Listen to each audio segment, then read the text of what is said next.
get everybody wondering if David's acting as the enforcer. Okay. Let's begin, if we could.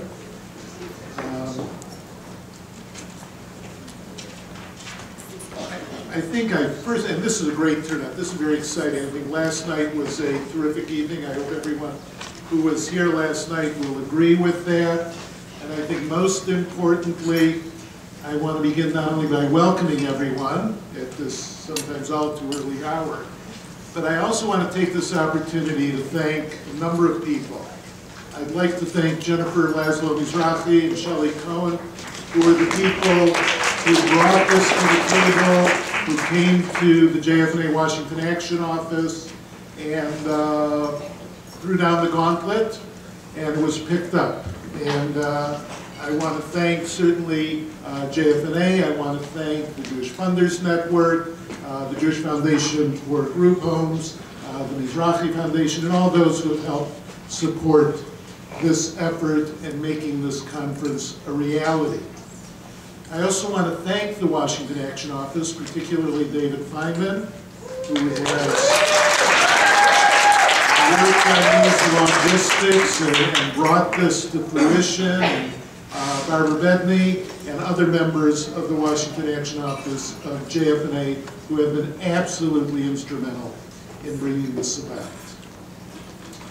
I'm Dan Geyer. I'm the co-chair of the JFNA Disabilities Committee. And interestingly, that's what it says. It doesn't say my city or anything else on this. So last night, someone thought I actually worked for JFNA. And I guess I do, in a lot of ways. But in my other life, I'm a psychiatrist in private practice. And actually, I'd like to take this moment of kind of chairman's prerogative to respond to a couple things that was said yesterday. Certainly Shelley's comments about what track disabilities and inclusion belongs in. And I absolutely agree. And David and I were talking about that this morning. This is not charity work, this is not chesed, this is community building. We are part of a community, we're working to create an inclusive community, and I think that has to be on the table for JFNA and for all future GAs, that we have that community building. Jennifer also asked why people are here and came to this conference. And again, my particular reason, my particular goal here is to create a welcoming, all-inclusive Jewish community. The conference is called Opening Abraham's Tent. And it says in the Torah that Abraham sat at the entrance of his tent during the warmth of the day.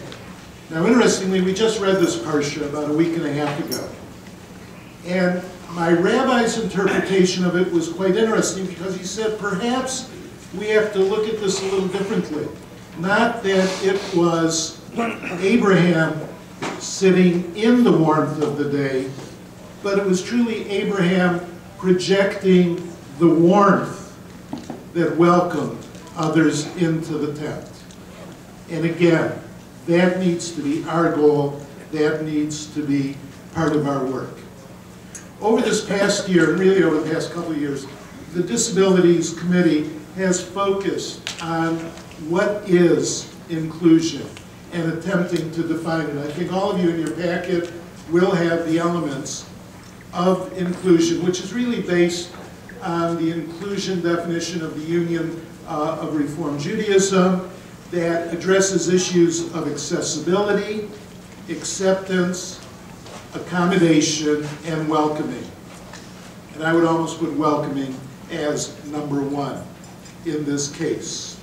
We must recognize that exclusion affects not only the individual that we are not welcoming into our community, but it really excludes the entire family. In Detroit, we have been what I believe is an inclusive community, although it's always a work in process. But our own JARC, which began as the Jewish Association for Retarded Citizens, as everything did some 40 years ago, and evolved into the Jewish Association for Residential Care. I guess it was too expensive to change the logo. And now we're just JARC, because we're so much more. Because it's not only group homes, it's individual housing, it's condos, it's apartments, it's shadowing in the afternoon schools and day schools, it's supports for families, it's a children's division, and on and on and on. And JARC has always used what has been referred to as the CHEERS definition. Some of you heard me yesterday. This may sound like deja vu all over again. But the CHEERS definition, if you remember the theme song, is where everyone knows your name and they're always glad you came. And I think that's what we're all about. I'd like to take a few moments now to introduce our panel. And as we kick off this, again, very exciting day, and hopefully a conference that will continue, and we will see more of this in years to come.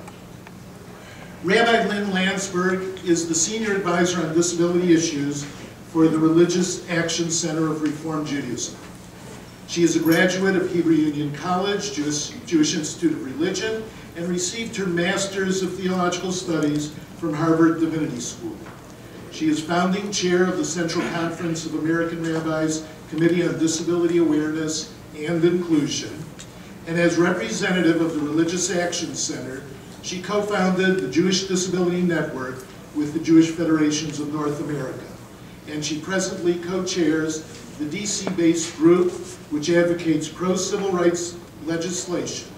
She's a member of the steering committee for the Interfaith Disability Advocacy Coalition. Linda Berger became the CEO of Jewish Family Service of Houston in 2005. She has transformed the agency professionally and financially and is personally responsible for oversight of the development of the JFS Alexander Institute for Inclusion. Previously, Linda led Houston's American Jewish Committee for 2 years and for 17 years worked at Houston's Jewish Federation, where she was promoted to Associate Executive Vice President. In addition to serving as a member of the national boards of the Association of Jewish Family and Children's Agencies and the International Association of Jewish Vocational Services, Linda is immediate past treasurer of the Network of Behavioral Health Providers in Houston. Linda received both her undergraduate degree and MSSW from University of Texas, Austin. She is married to Andy and has 2 children, Michael and Lori. Mari Forbush, she and I go way back. We were both the Wexner Heritage Foundation group, the second group. Yeah. So we won't tell you how long ago, but it was the second Wexner class. Mari is Chief Operating Officer at Jewish Family and Children's Service of Minneapolis. She has a master's degree in social work from the University of Minnesota, where she worked for 18 years before joining JFCS. She was active on the JFCS Board of Directors for 10 years, including a term as president. Mari has extensive federal, state, and foundation grant management experience and was administrator for the Institute for Disability Studies at the University of Minnesota. She shares responsibility for an annual agency budget of almost $8 million and oversees 120 staff members and over 30 programs, serving over 17,000 individuals a year. She has spent her professional career working on projects that focus on improving lives in the communities where we live. And Shelley Christensen, as program manager of the award-winning Minneapolis Jewish Community Inclusion Program for people with disabilities since 2001. She wrote the definitive Jewish Community Guide to Inclusion of People with Disabilities. Her book is used in many Jewish communities internationally to guide practices that promote meaningful participation. Shelley is a consultant to many national and local Jewish organizations and communities. She co-chairs the URJ Access Committee and is vice president of the American Association of Intellectual and Developmental Disabilities. Religion and Spirituality Division. Shelley co-founded and leads Jewish Disability Awareness Month, a North American initiative that's in which year now? 5. 5 years. That leverages community engagement to promote inclusive practices all year. In Detroit, it's become a great program. It's an opportunity to bring out educators, to bring out families, to bring out the community, to see what's going on in the world of disability awareness and disability inclusion. And it leverages community engagement to promote inclusive practices, not just for that month, but certainly for the entire year. Shelley and her husband Rick are the proud parents of 3 adult sons, one of whom lives with Asperger's syndrome. So I'd like to welcome our panel, welcome all of you, and let's begin with Rabbi Landsberg. Let's give everyone a round.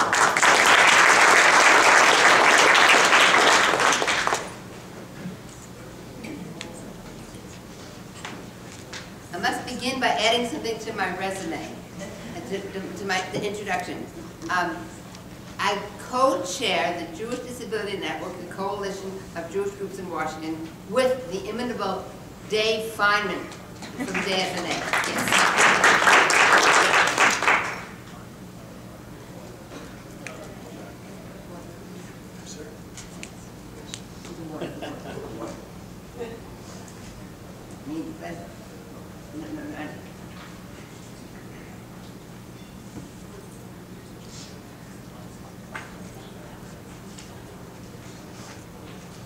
Can you hear me? Not so well. Okay. I can't see. They can hear me, but I can't see. Now can you hear me? Yeah. I have been told that in my former life, I was an effortless multitasker, a fast talker, and a quick thinker. I had speaking engagements across the country and composed my most powerful speeches in airplanes and taxis. In my former life, I was Rabbi Lynne Landsberg, and although I'm still Rabbi Lynne Landsberg, the rest has changed. 14 years ago, while driving our son Jesse to religious school, my Jeep skidded on a patch of black ice and wrapped around a tree. Thank God, Jesse emerged without serious physical injury. However, that tree came through my window and left me with a traumatic brain injury. Before my injury, I belonged to one minority that was cohesive, strong, articulate, and definitely heard, the American Jewish community. After my injury, I became a member of a second minority that is daily the victim of discrimination. And although about 10 times larger than the American Jewish community, this minority remains almost invisible and barely heard. Discrimination and bias permeate every aspect of life for this minority. We are here today because this bias against people with disabilities exists in the Jewish world as well. The history of Jewish bias is ancient. We read of this bias in the Torah itself. In Devarim, in Deuteronomy, we read, Zachor, remember what Amalek did to you on your journey after you left Egypt, how he surprised you on the march, when you were famished and weary, and cut down all the stragglers in your rear.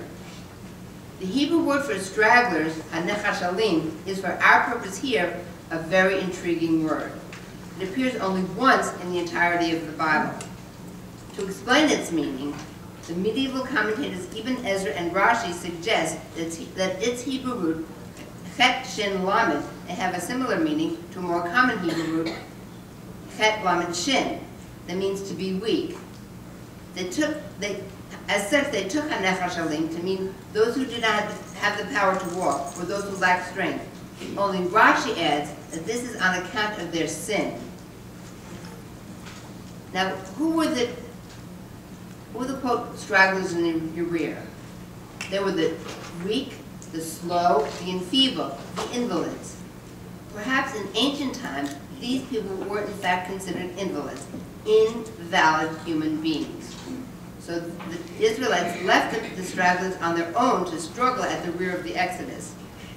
Though today we do not connect disability with sin, the invalidation of people with disabilities remains a modern bias. Where are our stragglers today?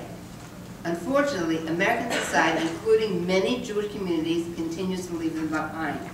We here know that within our own communities there are Jews with a wide spectrum of disabilities, from the obvious to the invisible. Most of these are Jews who require much more than ramps and designated parking spaces to meet their needs in order to have equal access to all things Jewish. I know I'm preaching to the choir here, so you will understand me when I say that Jews with disabilities are a distinct segment of our community whom for far too long the Jewish world has unconsciously chosen not to serve. Our communities continue to shut Jews out by not altering all physical barriers. We shut Jews out by neglecting to provide sign language interpreters, Braille prayer books, or any large print materials. Many of us shut Jews out by failing to provide religious school or day school classes designed for children with special needs. More of us shut Jews out by not offering such classes for adults. Even more of us shut Jews out by disregarding the need for accommodations in daycare, nursery school, or camps. And this is despite the fact that for over 20 years, playgrounds designed for children using wheelchairs has been available to Jewish institutions at a far reduced rate because it was developed and designed by a rabbi here in Maryland. For information about that, see me afterwards. I get a percentage. We community leaders and synagogue clergy shut Jews out by simply not urging, as we do others, to volunteer generally, or to join one of our many social groups, or to lend their talents to a committee. I'm asking you here, think about it. Do our organizations purposefully disregard people with disabilities in terms of leadership positions? All of us shut Jews out by maintaining attitudes of discomfort and disdain. We Jews would never consciously do it, but are we unconsciously putting a stumbling block before the blind? Rabbis and synagogue leaders often tell me they do not have congregants with disabilities who require special accommodations. And in one troubling way, they may be correct. These Jews are often not present within our synagogue because you see they are not wanted there. One of the many Jews whom we have shut out is Martin Purcell, who was born with cerebral palsy. He says, most of the people with disabilities I know can be described at best as being indifferent to their Judaism. He goes on to say, who can blame them? It is a tragic irony that while lay and religious leaders profess to be concerned about assimilation, the Jewish community remains content with a situation that makes it impossible for a large number of Jews who happen to have disabilities to be affiliated with communal institutions. All of us preach and teach what we learned from Pirkei Avot, Al tifros min hatzibur. Do not separate yourself from the community. If we do not make our community accessible, we are forcing our stragglers to assimilate, and therefore we are held responsible for separating them from the community. We must understand Al tifros as a reciprocal imperative. A reciprocal imperative. Let me say it again. Make sure you get that straight. Repeat after me. It's reciprocal imperative. When I was first employed as a social justice advocate for the Reform movement, the American Jewish community helped Congress pass a huge new bill that I never in my wildest dreams thought would directly affect my life. 22 years ago, we helped Congress pass the Civil Rights Bill for people with disabilities, the ADA. But it's taken our community so long to fully understand what Senator Harkin means when he says, quote, with the ADA we have climbed the mountain and reached the top, but we still have not fully arrived at the promised land. The ADA mandates access to public buildings, but it cannot mandate access to the human heart. We people with disabilities remain undesirables, or at best, outsiders.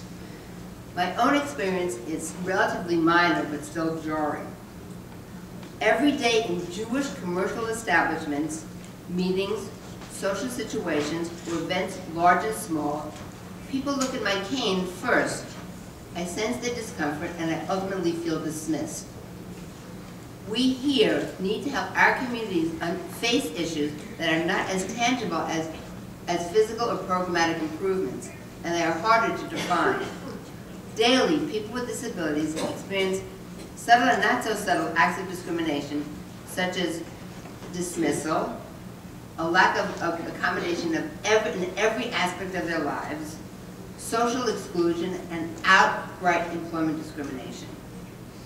As concerned as we are about economic justice, the American Jewish community has failed to understand on a gut level a glaring reality. Adults with disabilities disproportionately experience poverty in the U.S., disproportionately experience poverty all over the world. Job discrimination makes people poor. We Jews must admit and understand what we do.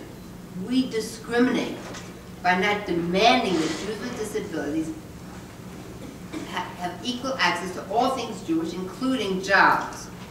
Synagogues rightly worry about access to the bima, but what about jobs on the bima? Or jobs in Jewish organizations, or jobs in Jewish agencies, schools, or camps? The list is endless.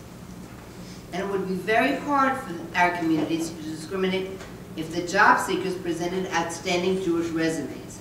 But the only way that they can get such resumes is by being offered a great Jewish education, beginning at an early age and continuing through Jewish schools of higher learning. However, where are our stragglers? They are not in our classrooms.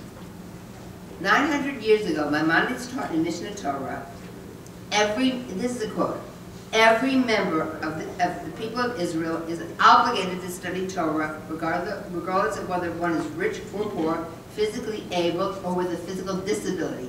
That was 900 years ago. Why has it taken us so long to heed his teachings? Promoting inclusion of those with disabilities in Jewish studies educates and benefits all those in the classroom. Inclusion teaches us from an early age to see past the disability and acknowledge the Jewish soul first. Furthermore, the Jewish community must realize that Jews with disabilities are a minority within a minority. In the public sphere, employers recruit minority applicants. It should be so in the Jewish world as well. We have to not only educate and train Jews with disabilities, we have to recruit them for Jewish jobs. In Brachot, the Talmud teaches that a synagogue must be built with windows in the sanctuary. I believe this is so we can see who is outside and unable to join us.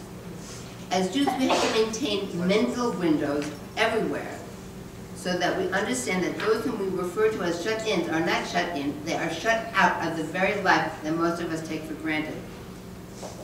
We have to begin by helping our larger communities understand that we Jews must change our attitudes.